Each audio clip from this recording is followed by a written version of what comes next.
Hey, beautiful people. It's Simone here from Aspire to Inspire, your parent coach, youth mentor, and motivational speaker. Welcome to episode number 6, where we are talking about the spiritual rite of passage. So on the last episode, we talked about the personal rite of passage, and I left you with an activity to go away and talk about your dreams and ambitions for your child and for them to tell you theirs. I also thought it was a good opportunity for you to go around and put up some drawings that they had done, or maybe create a garden, vegetable patch, or maybe do a bit of interior design, something that would help them to create their own personal rite of passage, or rather add to their personal rite of passage. I hope you was able to do that. If you did, please let me know and drop some comments in the box below. So today we're talking about the personal rite of passage, and I just want to read this passage for you. Now it says, although life is hard, for many there exists the notion of an ever-present greater spirit to guide, nurture, and protect. It is important that our children become aware of how spirituality fits into their everyday lives. We need to allow our children to explore the idea of forming a personal relationship with a greater spirit. From this relationship, they will develop courage, love, joy, peace, patience, gentleness, charity, faith, and humbleness. In order for our children to develop this relationship or to explore their spiritual dimension, you may want them to learn how to pray, meditate, study, and serve. So I'm a believer. I'm a believer of Yahweh, Jehovah, God. I'm a believer of Yeshua Mashiach, Jesus Christ, and of the Holy Spirit. That's my greater spirit. That's my spirituality. And I tend not to call myself a Christian, because when I look at Christianity, or when people perceive Christianity, they see it as a set of behaviors as opposed to a relationship with a greater spirit, the I am, the Asher Yeshe. Yeah? So, and knowing this for myself, it makes me understand that having this relationship does give me a sense of love and peace and joy. And I would like my children to have that despite everything that is going on around them, that they have this sense of a greater force within them. Now, some of the things that I come up with when I work with my parents is, I don't have a spirituality. I grew up religious. But there is a difference between religion and spirituality. Spirituality, I would say, is a way of life. And you develop this way of life through reflection, right? And you develop reflection by understanding that you are accountable to something much greater than you. So how do we get our children to even understand that? And what if you haven't been brought up in a religious or spiritual home? And I like to look at it like this. If you see a rainbow, how does it make you feel? Do you marvel at the beauty and wonder, how did this rainbow just appear? And if it's a double rainbow, you're like even more like, oh my gosh, it's a double rainbow. And there's this sense of awe and beauty that washes over you.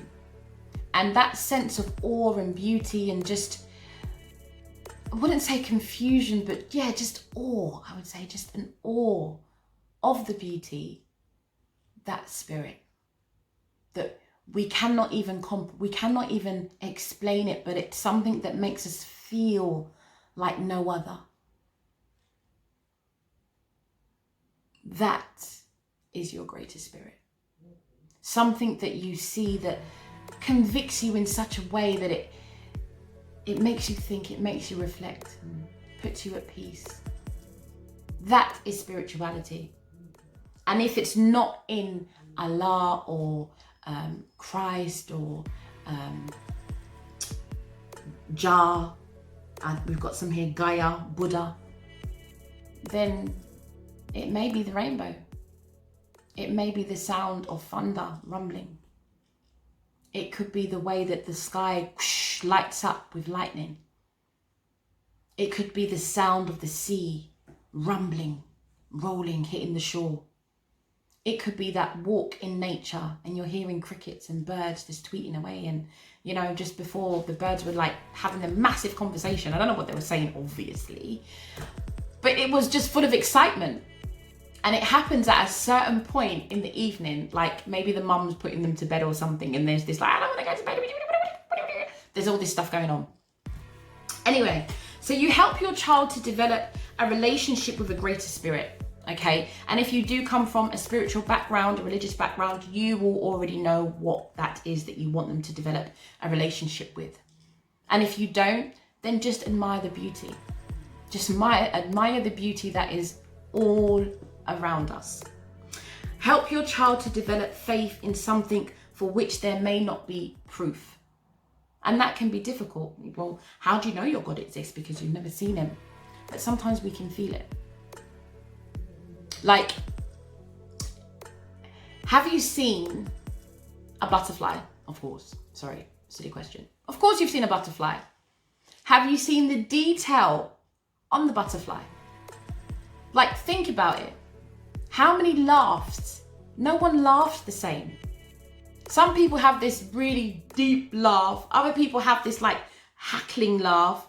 Some people just have a snorting laugh.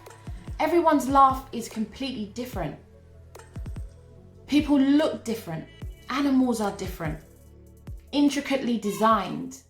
That's amazing. Anyway, I'm going off. So that could be your proof. Like, look at the butterfly. It starts off with this caterpillar in a cocoon. Oh, no one likes the caterpillar. But we all love the beauty of the butterfly. Number 3, help your child to develop courage and strength to go on. And this is where the personal rite of passage, this is where when we're creating a vision for the family, for the self, for the community, and we work towards the goals in that vision, this is where we help them to develop the courage and the strength to go on. And even more so if they can connect to the greater spirit. Number 4, help your child learn to face obstacles without pain or resentment. Pain is designed to make you, not break you. And you might find that some children are quite resilient. They may be resilient to a fault though. They may not want to talk about how hard it is and how painful it is. They may feel that they need to just keep it all in because somebody says that's what you're supposed to do. This whole gender roles thing, boys don't cry. Boys don't reveal, boys don't share how they're feeling, but girls should cry. They should let it all out. They should be the dame in distress. No, we need to let them know that it's a part of the occurrence of life. But we have this vision. You have your strength in God. You have all the beauty around you to bring you some positivity and some hope. Number 5, help your child to develop patience in the face of obstacles and adversity. That's a hard one. And it's going to be even more difficult if you don't model patience. It's going to be difficult when they're trying to learn how to read and you're like, but you just read that word. What do you mean? You just read that word and you can't read it now.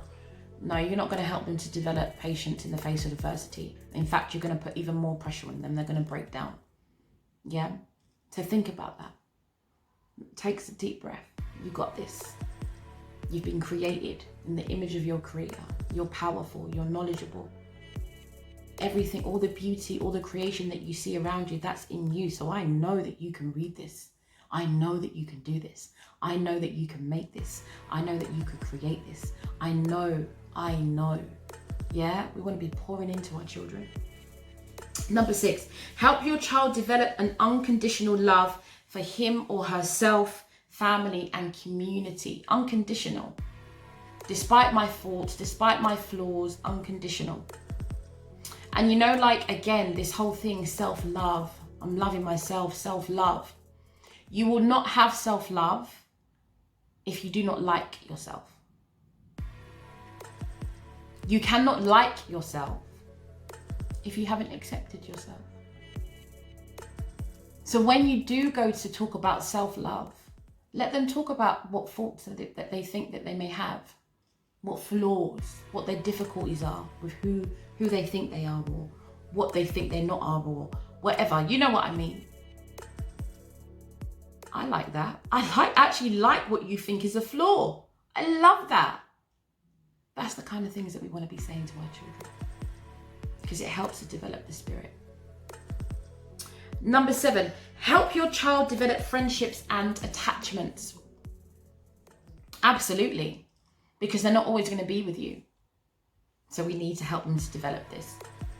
So there's many ways in which you can develop their spiritual rite of passage, and you can do this by, discussing with your child the differences between religion and relationship, between a set of behaviors and a way of life, principled way of life, being an example, being a doer of what you believe, of your values or morals or principles.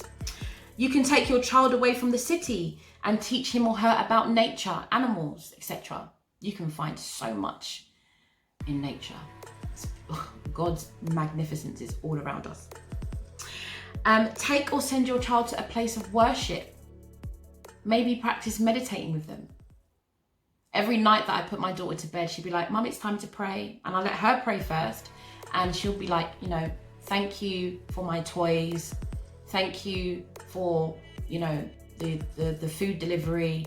It's not the same, but she's thankful, and that's gratitude. But it helps her to understand that, there is a greater spirit, there is a higher being, who is out there to protect us and to listen to us and to help guide us. Or you can also, encourage your child to befriend someone else by giving his or her time or possessions or money to help others, to serve. Donate to a charity shop. There's toys that you don't play with. How about we donate them to children that are in need? Yeah? So my name is Simone of Aspire to Inspire, your parent coach, youth mentor and motivational speaker. I hope you've enjoyed today's episode where we talked about the spiritual rite of passage. And I hope you'll go away and think about your spirituality and what you are modeling to your children. And that if they have a sense of a greater spirit that is at work for good. Take care, guys. I'll see you on the next episode.